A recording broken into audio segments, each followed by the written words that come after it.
सद्गुरु ओशो ने संभोग से समाधि की ओर प्रवचनमाला के 12वें प्रवचन को नाम दिया था युवा चित्त का जन्म। इसमें ओशो कहते हैं कि लाओ त्से के बारे में एक कहानी है कि वह बूढ़ा ही पैदा हुआ था।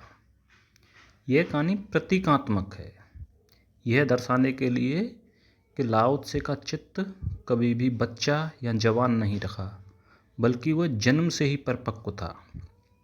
आज की मानवता भी बूढ़ी ही पैदा होती है, क्योंकि हमने चित्त को बूढ़ा बनाने के सूत्र पकड़ रखे हैं। चित्त तो अपने आप में सदा जवान ही रहता है, लेकिन हमारी चेष्टाओं और व्यवस्थाओं के कारण वह बूढ़ा हो जाता है। शरीर की तो मजबूरी है कि वह बूढ़ा हो जाता है, लेकिन चेतना की कोई मजबूरी नहीं है। चेतना सदा ताज़ा और नई है। महत्वपूर्ण यह नहीं है कि युवा चित्त कैसे पैदा हो, महत्वपूर्ण यह है कि चित्त को बूढ़ा बनाने की तरकीबों से कैसे बचा जाए। अगर हम इन तरकीबों से बच जाते हैं तो चित्त अपने आप जवान बना रहता है। चित्त के बूढ़े होने का पहला कारण है भय। हमारी पूरी संस्कृति, धर्म, समाज भय पर आधारित है।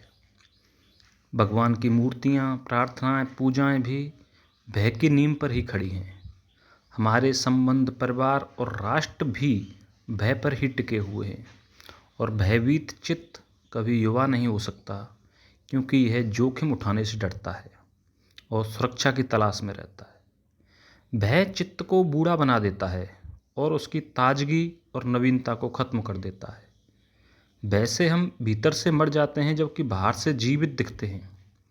बूढ़ा वही है जो भीतर से तो मर चुका है, केवल बाहरी जीवन जी रहा है।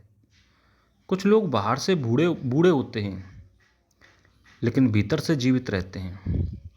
हमारी संस्कृति भय को बढ़ावा देती है, जिससे चित्त बूढ़ा होता जाता है।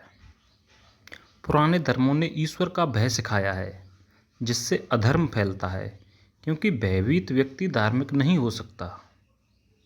अगर ईश्वर के मरने की गारंटी हो जाए तो जो तथाकथित धार्मिक व्यक्ति है वो तुरंत अधार्मिक हो जाएगा। इस प्रकार भय से जीवन में कोई क्रांति या रूपांतरण नहीं होता है।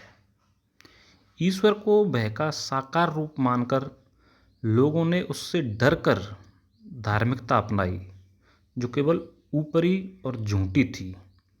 इस प्रकार भय और ईश्वर का संबंध धार्मिकता में सबसे बड़ी बाधा बन गया। नरक की योजनाएं भय पर आधारित हैं और इन्हें ऋषि मुनियों ने बनाया है। यह असंभव है कि परमात्मा और नरक एक साथ हो सकें। हर देश ने अपने अपने भय के अनुसार नरक की कल्पना की है। जैसे तिब्बत में ठंड भय पैदा करती है, जबकि भारत में गर्मी। इसलिए भारतीय नरक में आग की कल्पना की गई है। हमने मनुष्य के मानस में नरक, पाप और पापों के कर्मों का भय स्थापित किया है, जिससे वह धार्मिक नहीं बल्कि वृद्ध हो गया है, क्योंकि भय तेजी से वार्धक्य लाता है और व्यक्ति को भीतर से मार देता है। इस प्रकार भय ने धार्मिकता को प्रभावित किया है और व्यक्ति को केवल बाहरी रूप में जीवित रखा है। भयभीत व्यक्ति शोषित हो जाता है और होश खो देता है, जिससे वह कुछ भी स्वीकार कर लेता है। संदेह करने वाला व्यक्ति सदा जवान रहता है, जबकि विश्वास करने वाला बूढ़ा हो जाता है। युवा चित्त से विज्ञान का जन्म होता है, जबकि बूढ़े चित्त से नहीं होता। जिन देशों में भय और वार्धक्य अधिक है, वहाँ विज्ञान का विकास नहीं हो सका। हमारा समाज और संस्कृति सुंदर तभी होंगे जब वे हमें भय से मुक्त करेंगे और अभय बनाएंगे। ओशो निर्भयता और अभय में अंतर बताते हुए कहते हैं कि निर्भयता तो केवल बाहरी होती है, जबकि अभय भीतरी चीज़ है। तलवार रखने वाले लोग भी भीतर से भयभीत होते हैं और तलवार उनकी सुरक्षा का प्रतीक होती है। आक्रामक लोग भीतर से भयभीत होते हैं और इसलिए आक्रामकता दिखाते हैं।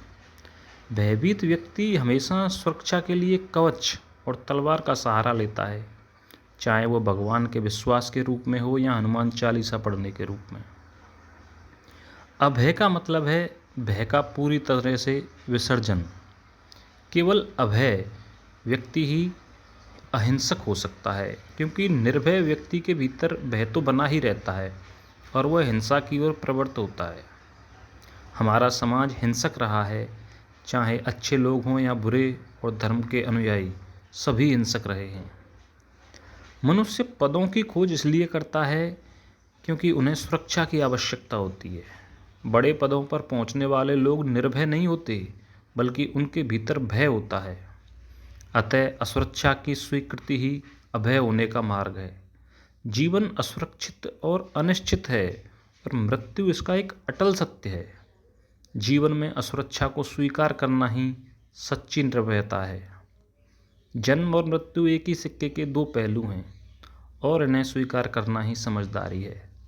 जीवन में हर चीज़ अनिश्चित है, और इसे स्वीकार करने में हमें सच्ची शांति और निर्भयता की ओर ले जाता है।